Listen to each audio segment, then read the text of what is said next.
Senhora presidente, senhores vereadores,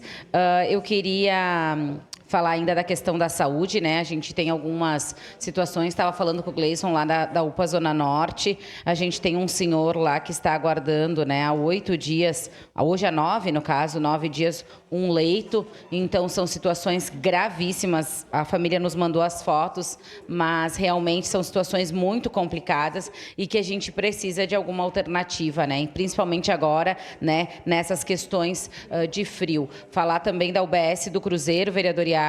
não conseguimos contato ainda com a gerência, ainda estamos tentando, desde de manhã, quando recebemos o vídeo, né, tentando contato com a gerente para verificar a questão do atendimento, de como é que está, não conseguimos e ainda não tivemos resposta da Secretaria da Saúde. Então, são assuntos importantes, né, que a gente trouxe hoje na questão do grande expediente, mas que a gente precisa reverberar. Também falar que hoje, não deu tempo de falar nos votos de congratulações, é o Dia Nacional do Policial Militar, né, hoje dia 24 de junho, então saudar a todos os policiais militares, né, de todo o nosso estado, de todo o nosso país, que prestam um trabalho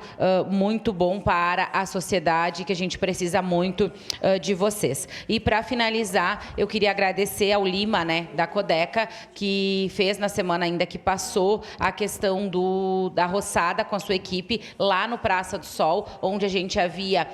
feito a organização da MOB, lá auxiliamos eles a montar a MOB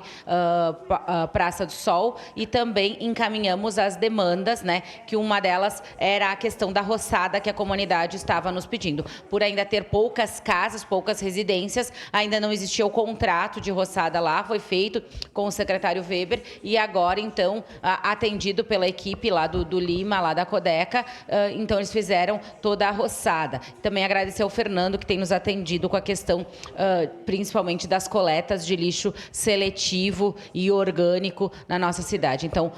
agradecer a eles que prontamente, né, quando nós passamos as demandas da comunidade, eles nos passaram e agora também recebi os vídeos, né, do Lima de como ficou bonito aquele espaço. Agora precisamos que ele já esteja no cronograma da Codeca para que aconteça conforme quantas vezes vão até aquela região para fazer a roçada, porque o Mato Alto também, além da proliferação, né, de animais, enfim, a gente tem a questão de segurança, principalmente num bairro que é um pouco mais afastado. Então, agradecer ao Lima e todo o pessoal lá da sua equipe da roçada, a Camila e todo o pessoal que prontamente nos atenderam à nossa demanda. Era isso, senhora presidente, obrigada.